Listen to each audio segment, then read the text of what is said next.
Well, right now, some researchers are focusing on herd immunity as a key component to stopping the spread of the virus and the emerging variants. One doctor says that we may begin to see a decline in cases after this week, which would signal an end to the wave that we've seen in recent weeks. Dr. Edwin with the Center for Global Health Infectious Disease Research. He is at USF, is joining us live this morning. Good to see you again, Doc. How are you? Yeah, good. Thank you so much for inviting me back. Let's talk first about why we might be seeing a decline. Advent Health came out a couple days ago and said that they are seeing, and obviously that's a big hospital chain, that they are seeing what they called a plateau. Obviously, with a plateau, we hope will then come the decline. Is that right? Yeah, absolutely. Absolutely. So, our model, which was done 10 days ago. So we made a forecast, and we were forecasting that the peak would have occurred this week, August 24th. And at peak, the median cases would be 23,000 daily cases. And we've been closely following the data, and actually the data is suggesting that the peak would have occurred, August 19th, and then subsequently we are seeing a decline in the cases. Only yesterday there was a blip.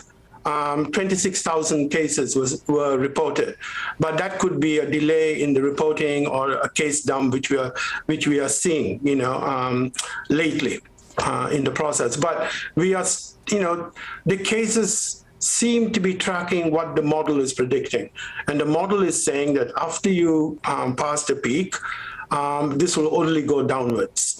Doc, I want to ask you about children in school, because you do have that 12 and under population, right, that don't have access to the vaccine yet.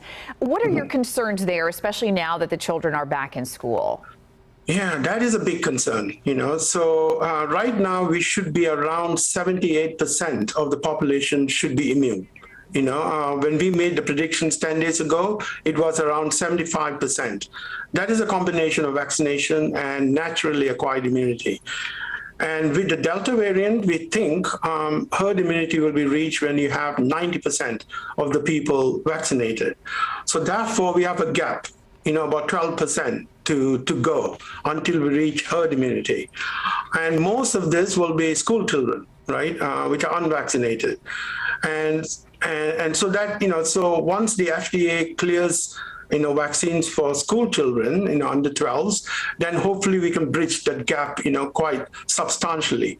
So right now, my fear is this, going forward, you're sending, susceptible people back into schools, and that could lead to outbreaks, among school. And whether that could spread to the larger, wider population will depend on social networks.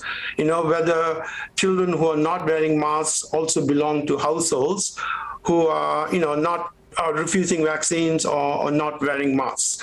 And that will lead to flare-ups in cases. But that I think will be spatially isolated. So you're going to get hotspots of cases, arising here and there.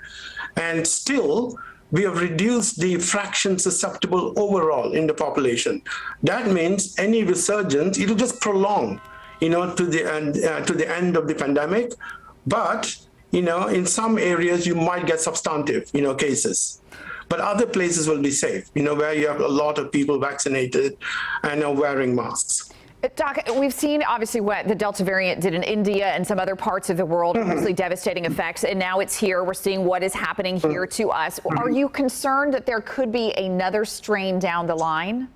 Oh, absolutely. So we do have the Lambda variant, which is coming.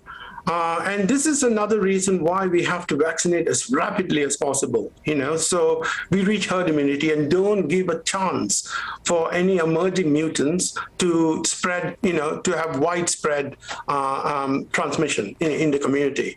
And that you can do only by shrinking, the fraction of people who are susceptible, who are still remaining susceptible in the population. And that can be done only by vaccination. The other route will be social measures, and we don't want to get back into another lockdown, right? So the fastest way to even prevent the emergence and spread of these mutants is to get people vaccinated as fast as possible against the present, variants. Well, it is fascinating information, and we really enjoy having you on the show so that you can share your knowledge with us. Dr. Edwin Michael with the University of South Florida, thank you so much. Thank you, and be safe. We're still not there yet. Thank you so much.